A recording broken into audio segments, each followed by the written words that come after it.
How to escape the rat race. A lot of people want to know how to do it, but what I found is there are actually several rat races that you have to escape. I'll tell you exactly how to do that in this video.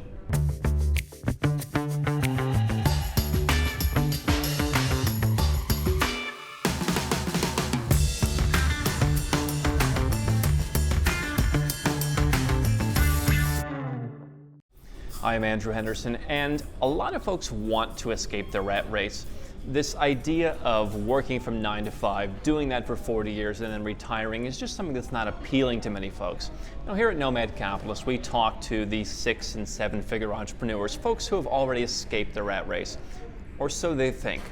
What I've learned from over a decade of traveling all over the world and seeing how different people live, seeing how the perpetual travelers like myself live, I've realized that there are actually several rat races that you have to contend with.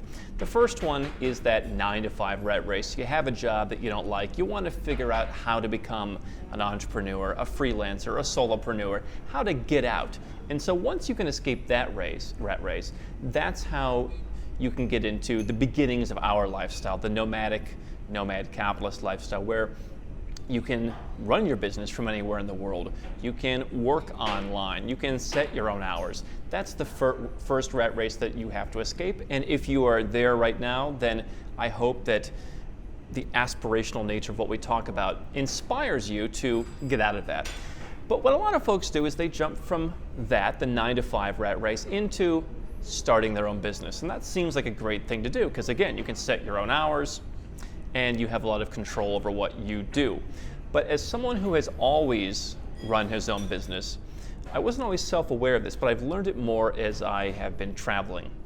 That when you start your own business and you live in, let's say, the United States, there's another rat race of doing what all the other business owners do, doing what your peers do. So when you have a job, your peers may often be in debt, they may not be saving for retirement, they may not be financially savvy. So, okay, you get past them, now you're up to a new level of people who are buying nice stuff, they're driving nice cars, they're taking certain vacations. I look back on my time running businesses in the United States, I look at my partners, I looked at people whom I worked with, and it's like there's certain things that you have to do. I remember meeting a guy who I was helping, who's from Denmark. And he told me the story of people he knew in Copenhagen who had managed to get out of the rat race of working 9 to 5. They opened a business, or they became a partner in a big firm where they had a quasi-entrepreneurial interest. And he says, in one guy's example, he made 300,000 euros a year, basically. And he said the guy bought the Range Rover for his wife, bought the Audi for himself, bought the house in the right neighborhood, all of course to entertain clients, went to the nice restaurants with clients, bought certain clothes for the clients, just, lots of different things to satisfy the clients as well as to live this higher level lifestyle. Hey, he's running a business. These are the things you're supposed to do. When you open a magazine, when you go anywhere, you're told, these are the things to do when you become successful. When you can call the shots, that's what you're supposed to do.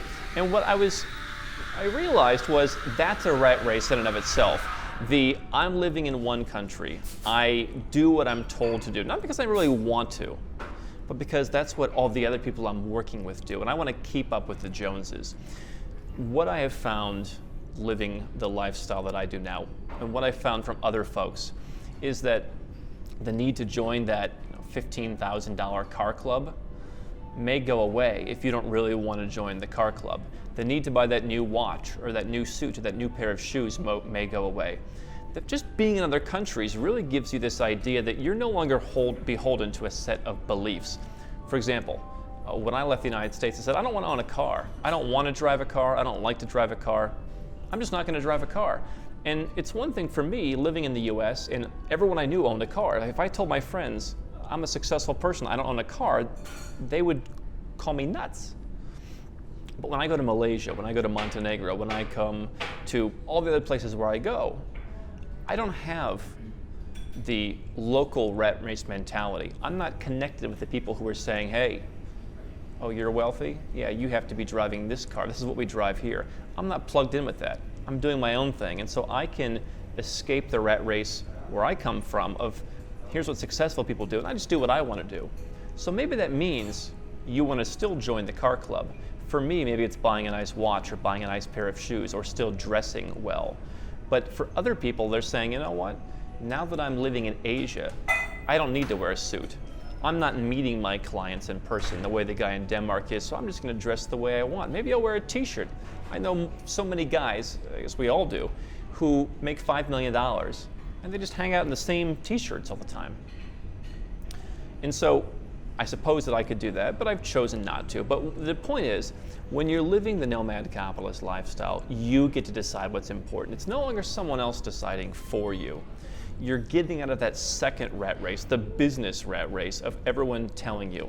Of one of my friends in the US who just said, hey, my client convinced me to buy a Mercedes, so I did, even though I'm happy driving a Nissan, right? You get to choose what's important. And not only are you lowering your cost of living by not living in Denmark or the US and getting to choose where you live and getting the most value, but you're also getting out of the me too, collective, follow, here's what you got to do mindset. And I think that's really important. You're going to end up with more money. You're going to end up feeling better. You're going to end up doing exactly what you want by not having those influences. And to me, that's one of the great mindset benefits of being a nomad capitalist.